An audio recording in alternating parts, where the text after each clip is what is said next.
গণহত্যার বিচার ও সংস্কার শেষে নির্বাচন চায় জামায়াত, বললেন গোলাম পরোয়ার। ডক্টর ইউনূসকে দেওয়া বার্তায় কি বললেন মোদি? মাথায় ঘোমটা দিয়ে মুখ ঢেকে আদালতে আওয়ামী লীগ নেতা। রাষ্ট্র সংস্কারের আগে উপদেষ্টা পরিষদ সংস্কার করতে হবে, বললেন রাশেদ খান। এবং সর্বশেষ জানাবো, ছাত্র রাজনীতি গণতন্ত্রের স্তম্ভ নাকি ক্ষমতার হাতিয়ার। এতক্ষণ শুনছিলেন সংবাদ শিরোনাম, এবারে বিস্তারিত। তবে তার আগে অনুরোধ থাকবে আমাদের চ্যানেলটি সাবস্ক্রাইব করে বেল আইকনটি ক্লিক করুন।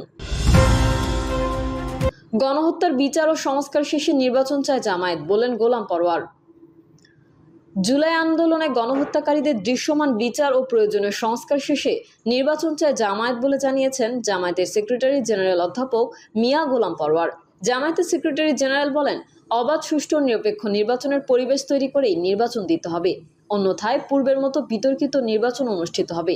তাই অবাধ, সুষ্ঠু নির্বাচন অনুষ্ঠানে সরকারকে সহায়তা করতে সব রাজনৈতিক দলের প্রতি আহ্বান জানান তিনি বলেন, আওয়ামী ফ্যাসিবাদের মতো করেই কথা বলছেন ফ্যাসিস্ট বিরোধী আন্দোলনে অংশ নেওয়াদের কেউ জামায়াতের সঙ্গে থাকলে সঙ্গী আর না থাকলে জঙ্গি বলে আখ্যা দেওয়া হয়। মিয়া গোলাম পরোয়ার আরও বলেন, মীমাংসিত বিষয়গুলো সামনে এনে বারবার জামায়াতকে বিতর্কিত করা হয়, এসবের মধ্যে দিয়ে জাতিকে বিভক্ত করা হচ্ছে। এগুলো আওয়ামী চরিত্র। ফ্যাসিস্ট বিরোধী আন্দোলনে অংশ নেওয়া সব রাজনৈতিক দলকে ঐক্যবদ্ধ থাকার আহ্বান জানান তিনি। ডক্টর ইউনূসকে দেওয়া বার্তায় কি বললেন মোদি? শান্তি, স্থিতিশীলতা ও সমৃদ্ধির জন্য বাংলাদেশের সঙ্গে অংশীদারত্বকে এগিয়ে নিতে প্রতিশ্রুতি পুনর্ব্যক্ত করেছেন ভারতের প্রধানমন্ত্রী নরেন্দ্র মোদি। মোদি বলেন, শান্তি, স্থিতিশীলতা ও সমৃদ্ধির জন্য আমাদের যে আকাঙ্ক্ষা তার দ্বারা পরিচালিত হয়ে এবং একে অপরের স্বার্থ ও উদ্বেগের প্রতি পারস্পরিক সংবেদনশীলতার ভিত্তিতে আমরা এই অংশীদারত্বকে এগিয়ে নিতে প্রতিশ্রুতিবদ্ধ। বাংলাদেশের স্বাধীনতা ও জাতীয় দিবসে ডক্টর ইউনূস ও জনগণকে অভিনন্দন জানান ভারতের প্রধানমন্ত্রী। তিনি বলেন, এই দিনটি আমাদের অভিন্ন ইতিহাস ও ত্যাগের সাক্ষ্য হিসেবে দাঁড়িয়ে আছে, যা আমাদের দ্বিপাক্ষিক অংশীদারত্বের ভিত্তি স্থাপন করেছে। মোদি আরও বলেন, বাংলাদেশের মুক্তিযুদ্ধের চেতনা দুই দেশের সম্পর্কের পথ প্রদর্শক হিসেবে অব্যাহত থাকবে। বিভিন্ন ক্ষেত্রে এটি বিকশিত হয়েছে এবং দুই দেশের জনগণের জন্য সত্যিকারের কল্যাণ বয়ে এনেছে। মাথায় ঘোমটা দিয়ে মুখ ঢেকে আদালতে আওয়ামী লীগ নেতা। মাথায় হলুদ রঙের কাপড় দিয়ে ঘোমটা পরিয়ে ও হাতে হাতকড়া লাগিয়ে পুলিশের কড়া নিরাপত্তায় ঢাকা থেকে গ্রেফতার হওয়া বান্দরবান জেলা আওয়ামী লীগের সাবেক সাধারণ সম্পাদক লক্ষ্মীপদ জা দাসকে বান্দরবান সিনিয়র জুডিশিয়াল ম্যাজিস্ট্রেট আদালতে তোলা হয়েছে। পুলিশ জানায়, মঙ্গলবার ভোরে ঢাকায় পুলিশের বিশেষ অভিযানে কেরানীগঞ্জ এলাকা থেকে গ্রেফতার করা হয় বান্দরবান জেলা আওয়ামী লীগের সাবেক সাধারণ সম্পাদক ও পার্বত্য জেলা পরিষদের সদস্য লক্ষ্মীপদ দাসকে। এদিকে গ্রেফতারের পর ওই দিন দুপুরে দুর্নীতি দমন কমিশন অফিসে নিয়ে যাওয়া হয় তাকে। পরে সেখান থেকে প্রশাসনের কঠোর নিরাপত্তার মধ্যে দিয়ে আজকে সকালে বান্দরবনে আনা হয় তাকে। অন্যদিকে লক্ষ্মীপদ দাসকে গ্রেফতারের খবরে বান্দরবানের বিভিন্ন এলাকায় মিষ্টি বিতরণ ও সামাজিক যোগাযোগ মাধ্যমে তার হাতে নির্যাতিত ভুক্তভোগীদের প্রতিক্রিয়া ছড়িয়ে পড়েছে। রাষ্ট্র সংস্কারের আগে উপদেষ্টা পরিষদ সংস্কার করতে হবে, বললেন রাশেদ খান। গণ অধিকার পরিষদের সাধারণ সম্পাদক রাশেদ খান বলেছেন, ওবায়দুল কাদের যখন দেশে ছিল তখন কেন ডেভিল হান্ট ঘোষণা করেনি? চোর যখন সবাই পালিয়ে গেছে তখন আওয়ামী লীগের ছেঁচড়াদের ধরছেন, আওয়ামী লীগের টোকাইদের ধরছেন, লুঙ্গি পরা সাধারণ আওয়ামী লীগ ধরছেন। আওয়ামী লীগ 2024 সালে ইলেকশন করেছে, কেউ হয়েছে আওয়ামী লীগ, কেউ হয়েছে ডামি। সেই ডামি এমপিদের আশ্রয় প্রশ্রয় দিচ্ছেন এই উপদেষ্টারা। তিনি আরও বলেন, এই উপদেষ্টারা আওয়ামী লীগের পুনর্বাসন করছেন, এই উপদেষ্টা পরিষদ পুনর্গঠন করতে হবে। তিনি আরও বলেন, এই উপদেষ্টারা আওয়ামী লীগের পুনর্বাসন করছেন, এই উপদেষ্টা পরিষদ পুনর্গঠন করতে হবে। রাষ্ট্র সংস্কারের আগে উপদেষ্টা পরিষদ সংস্কার করতে হবে, তা না হলে গণহত্যার বিচার হবে না, আওয়ামী লীগ নিষিদ্ধ হবে না।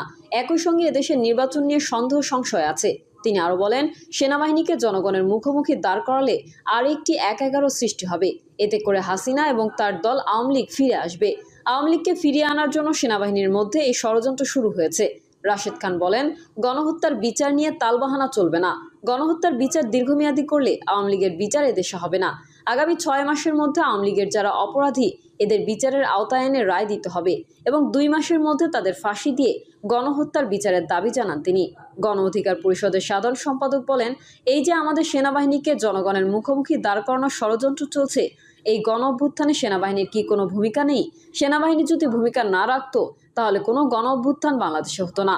যখন সেনাবাহিনী বন্দুকের নল আওয়ামী লীগের ফ্যাসিস্ট পুলিশের দিকে তাক করেছে, তখনই হাসিনা পালিয়ে যেতে বাধ্য হয়েছে। তিনি বলেন, গণ অধিকার পরিষদের পক্ষ থেকে আমরা কয়েকটি দাবি জানিয়েছি। সেগুলো হলো, গণহত্যার বিচার করতে হবে, প্রয়োজনীয় রাষ্ট্র সংস্কার করা এবং নির্বাচনী রোডম্যাপ ঘোষণা করতে হবে। নির্বাচন নিয়ে টালবাহানা করলে জনগণ মানবে না। সংস্কারের 1 নম্বর উপাদান হলো নির্বাচন। ছাত্র রাজনীতি গণতন্ত্রের স্তম্ভ নাকি ক্ষমতার হাতিয়ার? বাংলাদেশের রাজনৈতিক ইতিহাসে ছাত্র রাজনীতি একসময় পরিবর্তনের চালিকা শক্তি ছিল। প্রতিটি ঐতিহাসিক গণ আন্দোলনে ছাত্রদের ভূমিকা ছিল অপরিসীম। কিন্তু সময়ের পরিক্রমায় ছাত্র রাজনীতি আদর্শবাদিতা থেকে সরে এসে ক্রমশ দলীয় রাজনীতির লেজুর বৃত্তিতে আবদ্ধ হয়ে পড়েছে। বর্তমানে এটি শুধু মূলধারা রাজনৈতিক দলের তরুণ শাখায় পরিণত হয়েছে, যেখানে আদর্শের চেয়ে ব্যক্তি ও দলের প্রতি আনুগত্য বেশি গুরুত্ব পাচ্ছে। ফলে সহিংসতা, টেন্ডারবাজি, চাঁদাবাজি এবং সাধারণ শিক্ষার্থীদের দমিয়ে রাখার প্রবণতা বাড়ছে। স্বাধীনতার আগেও পরে ছাত্র রাজনীতির চরিত্র ভিন্ন ছিল। 1952 সালের ভাষা আন্দোলন, 69-এর গণ অভ্যুত্থান, 71-এর মুক্তিযুদ্ধ এবং 1990-এর স্বৈরাচার বিরোধী ছাত্র আন্দোলনের ছাত্ররা বলিষ্ঠ ভূমিকা পালন করেছিল। এসব আন্দোলন ছিল ন্যায্য দাবির ভিত্তিতে গড়ে ওঠা এবং ছাত্রদের মধ্যে নৈতিকতা ও আদর্শিক চেতনা বজায় ছিল। কিন্তু 90 পরবর্তী ছাত্র রাজনীতি ক্রমশ দলীয়করণের ফাঁদে আটকে যায়। শিক্ষা প্রতিষ্ঠানে ক্ষমতাসীন দলের ছাত্র সংগঠনের আধিপত্য দেখা যায়, যেখানে বিরোধী দলের ছাত্র সংগঠনগুলো প্রায় নিষ্ক্রিয় থাকে। ফলে বিশ্ববিদ্যালয় ও কলেজে মুক্ত চিন্তার বিকাশ বাধাগ্রস্ত হয় এবং রাজনীতিতে অংশগ্রহণ মানেই ক্ষমতার সঙ্গে যোগসূত্র স্থাপন হয়ে দাঁড়ায়। 2024 সালের গণ অভ্যুত্থানে এই দলীয় রাজনীতির আধিপত্যের বিরুদ্ধে এক বড় ধাক্কা দিয়েছে। এই অভ্যুত্থানে তরুণ প্রজন্ম ও শিক্ষার্থীদের অংশগ্রহণ চোখে পড়ার মতো ছিল, যা স্পষ্টভাবে ইঙ্গিত দেয় তারা প্রচলিত দলীয় রাজনীতির বাইরে নতুন বিকল্প খুঁজছে। কি প্রশ্ন থেকে যায়, এই পরিবর্তন কি স্থায়ী হবে?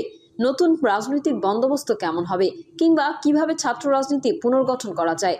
বর্তমানে অধিকাংশ বিশ্ববিদ্যালয়ে ছাত্র রাজনীতি মানেই ক্ষমতার দখল ও নিয়ন্ত্রণ। ছাত্র সংগঠনগুলোর প্রধান লক্ষ্য হলো রাজনৈতিক দলগুলোর স্বার্থ রক্ষা এবং বিরোধীদের দমন করা। ফলে শিক্ষা প্রতিষ্ঠানে সহিংসতা বেড়েছে, মুক্ত চিন্তার জায়গা সংকুচিত হয়েছে এবং সাধারণ শিক্ষার্থীদের রাজনৈতিক সচেতনতার বিকাশ বাধাগ্রস্ত হচ্ছে। দলীয় আনুগত্যকেই এখন নেতৃত্বের যোগ্যতা হিসেবে বিবেচনা করা হয়, যেখানে মেধাবী ও যোগ্য শিক্ষার্থীরা নেতৃত্বে আসার সুযোগ পায় না। 2024 সালের গণ অভ্যুত্থান বাংলাদেশের রাজনীতিতে নতুন মাত্রা যোগ করেছে। এটি মূলত তরুণদের নেতৃত্বে পরিচালিত একটি গণজাগরণ ছিল, যেখানে প্রচলিত দলীয় রাজনীতির প্রতি আস্থাহীনতা স্পষ্ট হয়ে ওঠে। সাধারণ মানুষের পাশাপাশি স্কুল, কলেজ, মাদ্রাসা, বিশ্ববিদ্যালয়ের শিক্ষার্থীরা আন্দোলনে সক্রিয়ভাবে অংশ নেয়। এতে স্পষ্ট হয়েছে তরুণরা পরিবর্তন চায় এবং প্রচলিত রাজনৈতিক কাঠামোর বাইরে একটি নতুন ধারা খুঁজছে।